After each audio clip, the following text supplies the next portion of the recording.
Do you have a pick for the Royal Rumble, or are we abstaining from a pick this year? We're going to stay away from that this week, Field.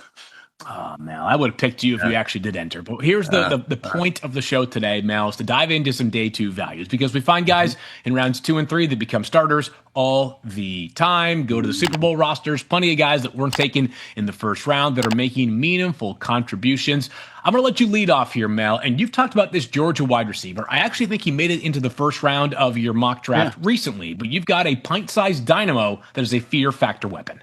And that's where people say, well, that's a contradiction. Why are you talking about a day two value pick when you have him in the mock? Well, since I did that, people say, you had a little too high. I don't know what you've heard, Phil, but some people think second round for Zachariah Branch. And when I kept hearing that, I'm saying, okay, if he gets into the second round, I have a first-round grade on Zachariah Branch. He's my 23rd highest-rated player. Had him going to Cleveland in the first round. If people aren't seeing Zay Flowers, remember, a lot of people didn't know Zay Flowers was going to be a first. People thought that the Addison, Flowers, and Jackson Smith and Jigba, and Zay Flowers being one of them. I've always seen a little Zay in Zachariah. You see how the jet, how an acceleration, like he's shot out of a cannon. You're talking about a guy, great punt returner, kick returner at USC for 2 years, in addition to helping out at that wide receiver spot, slot receiver. Georgia, 81 catches, 6 touchdowns this year, and the punt return, kick return ability was evident again. He's had touchdowns in both areas in the return game. I can't stress kick returns enough. It's huge in the NFL, obviously punt returns as well. Getting that kick return back, great for the league, Field. And this kid, like Zay Flowers, can be an extension of the running game.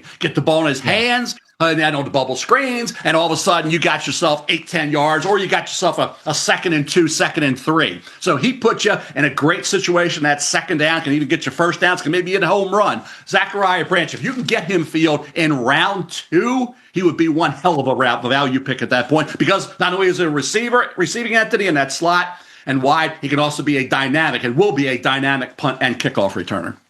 I think the question on Zachariah Branch here, Mel, is how much damage can he do down the field, right? A lot of what he has done, and it's reflected in the yards per reception, is stuff at or near the line of scrimmage, sometimes behind the line of scrimmage as well. It's almost, you mentioned extension of the running game. It is sometimes like he is treated a la wide back. Can we say that, like Deebo Samuel a few years ago for the San Francisco 49ers when he was kind of at the peak of his powers? So Zay Flowers had much more vertical ability down the field. We'll see whether that is something that teams believe Zachariah Branch can develop into. Go ahead, Mel. And once he runs that remember Xavier Worthy ran a 4.21, right? Zachariah Branch may be in that area. And like I say, Flowers, you get him down the field, he can do some things. So for Zachariah Branch, I think he's going to expand his horizons a lot in the NFL. Anytime you can be as much of a baller as he is. He went to Georgia. He wanted to be around that environment, okay? And he was. And he competed, and he did a great job. And to see that speed on display over the next month, when you go back when people are going to look at him and say, okay, boy, he can fly. He's at a different level from a speed and explosiveness standpoint. That will, I think, move him back up. But for right now, if he does get in the second round, Field, are you kidding me? He would be one heck of a value pick. I've got him in the second round right now in terms of grade. We'll see how this one unfolds. I want to stay at the wide receiver here spot, Mel, and this is a guy who's very, very different in terms of archetype, and that is Omar Cooper Jr., true junior from Indiana, who recently declared for the NFL draft. He was a huge part of their national championship winning team. I think there's a lot to like about this Indiana offense, Mel. I thought that something that stood out for both him and Elijah Surratt, his teammate, who I think will go a little bit later than Omar Cooper, is these guys are asked to do more than just catch the football. This is a dirty worker. This is a blocker. This is a guy who's going to be selfless and compete every single snap. As a receiver, though, and that is, of course, the main responsibility that the team is going to use, I think, a second-round pick on Omar Cooper Jr. for. This guy catches everything that comes his way. He runs routes extremely precisely, very patient when the ball is in his hands to allow his blockers to give him spaces to go. He's tough. He's got contact balance. This guy just does a little bit of everything. I don't know if he is this 4-3 burner that's going to beat you down the field here, Mel. I think this guy is a professional receiver, and on top of that, how many players were more clutch than Omar Cooper Jr. this year? Indiana, if they had lost to Penn State early in the season, still is going to make the college football playoff, but the season may have gone a little bit differently. Who knows what their path in the playoff may have been? That toe-tapping, almost gravity-defying catch he had against Penn State was, I would argue, one of the highlights of the college football season. This kid is a stud. He's got good size, good strength. I believe he's a starting wide receiver in the NFL. I think he goes somewhere in round 2.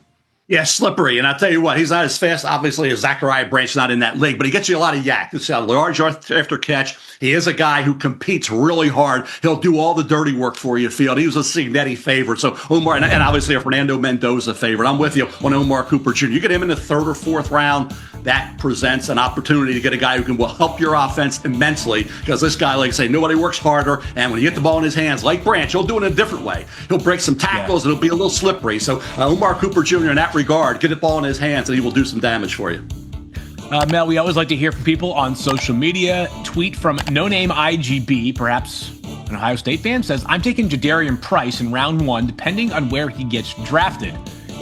I don't quite understand that, but he's the second best running back in the draft. Do you agree with the assessment that Notre Dame has not just the best running back in the draft, Mel, but also the second best running back in the draft? I agree they have the second best running back, but I think it's going to be a value pick. This is my number 2 value pick, Jadarian Price, okay? Running back Notre Dame. Jadarian is a great kick returner as well, okay? And that's going to be huge in the NFL. Whereas at number 24, I don't know many backs here don't look good wearing number 24, right? That's a number that looks great in a running back, and Jadarian Price did a heck of a job, along with Jeremiah Love. You know, back coming out of college, is a guy who showed what he can do. Change of direction with speed at Notre Dame. You saw that. Now, I like that more receptions. I Love was outstanding. And what he's got to do, ball security. He did have some fumbles. 4 fumbles lost in his career. A couple when they were ready to go in to score. So that's something he's got to take care of. I know Marcus Ream said, hey, we're not going to get ahead of a running back. We got to just let him play. He'll figure it out. Like you said, a couple of them were just punched out. That happens. But that's something you can't have. He will have to take better care of the football. Why did Jonathan Taylor go in the second round field when he came out of Wisconsin? He had some ball security issues at Wisconsin. Has he had it in the NFL? No. So at the end of the day, Tiki Barber fixed it. Fix that aspect of Jadarian Price's game, which wasn't a huge deal, but you don't want to see that, obviously, in the NFL. It'll get you a spot on the sideline standing over there. But I think when you look at Jadarian Price, the kick return ability, huge, and I love the power he runs with, and I love a big backfield who can change direction and then go. One cut and go, and that's Jadarian Price. I think one of the questions will be, what impact does he have on the receiving game, Mel? Part of the problem for him is that they had the best, at least in my opinion, pass-catching running back in college football last year on the roster, and that being Jeremiah Love. So it's not like Notre Dame's designing a bunch of pass plays to Jadarian Price when they have number 4, one of the great talents in the entire draft and an absolute game changer in the passing game. I think Price is sufficient in the passing game, but not necessarily a game changer like some of the other backs. Where's he go, Phil? Where do you think he goes? I think he'll somewhere. I think somewhere in the second round is where he goes. A team that is looking for some power to add to their running back room, or maybe a second runner in with a versatile pass catching back already on the roster that kind of can lead the way there for a team. My next pick here, Mel. Cowboys Nation, listen to me very carefully right now, because what we just heard about these day 2 prospects might be exactly the kind of shift this franchise has been begging for. And if Dallas plays this right, the 2026 draft could quietly become the foundation of the next real Super Bowl window. We're not talking about flashy first-round headlines here. We're talking about value, about identity, about finally building a roster that is fast, explosive, physical, and most importantly, sustainable. And when you start connecting the dots between Zachariah Branch, Omar Cooper Jr., and Jadarian Price, you realize something powerful. These 3 names fit Dallas perfectly. Let's start with Zachariah Branch, because this kid feels like the type of weapon Dallas has been missing since the peak of the Tony Pollard years, but with even more upside. Branch is not just a wide receiver, he's a fear factor. The way they described him as being shot out of a cannon is not exaggeration. That acceleration is real. We're talking about a guy who can change field position instantly, who can turn bubble screens into first downs, who can flip momentum on special teams, and who forces defensive coordinators to adjust their entire game plan. Dallas has struggled for years with starting drives deep in their own territory, struggling to create easy yards, struggling to manufacture explosive plays when the offense gets stuck. Zachariah Branch fixes all of that. Imagine him lining up in the slot with CeeDee Lamb on one side, George Pickens on the other, and Dak Prescott in the shotgun. You suddenly have speed, separation, and a built-in extension of the running game. Branch gives you free yards. He gives you second and short situations. He gives you the ability to stay ahead of the chains. And in today's NFL, that is everything. And the craziest part is that if he actually slips into round 2, that is highway robbery. A player with first-round talent, elite speed, and return ability, available without giving up premium draft capital. That's how championship teams are built. Now shift to Omar Cooper Jr., because this is where Dallas adds something they've lacked for years, a true professional receiver. Not just speed, not just flash, but reliability, toughness, and discipline. Cooper Jr. is the kind of receiver quarterbacks fall in love with. He runs precise routes, he catches everything, he blocks, he plays through contact, and he shows up in big moments. That gravity-defying catch he made in college wasn't just highlight material, it was proof of mentality. This is a guy who wants the ball when the season is on the line. Dallas has been burned too many times by inconsistent receivers, guys who disappear, guys who shy away from physical play. Cooper Jr. is the opposite. He's the type of receiver who moves the chains on 3rd and 7, who absorbs hits over the middle, who keeps drives alive in January when the weather is cold and the defense is hunting. If Dallas grabs him in the 2nd or 3rd round, they're not just adding depth, they're adding stability. They're adding a player who can grow into a long-term starter and take pressure off Lamb and Pickens. And then there's Jadarian Price, and this one should really excite Cowboys fans, because this kid feels like the future of the Dallas run game. Power, speed, vision, and kick return ability all in one body. That's rare. Dallas has been searching for a true identity at running back ever since the decline of Elliott Eagle. They've tried committees, they've tried one-year rentals, they've tried patchwork solutions, but Jadarian Price looks like a back you build around. He's not just a bruiser, he has change of direction, he has burst, he has breakaway ability. He runs with anger, but he also runs with patience. He can take a handoff on 1st and 10 and turn it into 2nd and 4. He can close games in the 4th quarter. And that kick return ability, that's instant value. That's immediate field position. That's hidden yards that win games. Yes, he has ball security issues, but that's coachable. That's fixable. We've seen elite backs clean that up before. What you cannot teach is his power-speed combination. What you cannot teach is his mentality. And Dallas desperately needs a back who can control tempo, not just react to it. Now, step back and look at the bigger picture.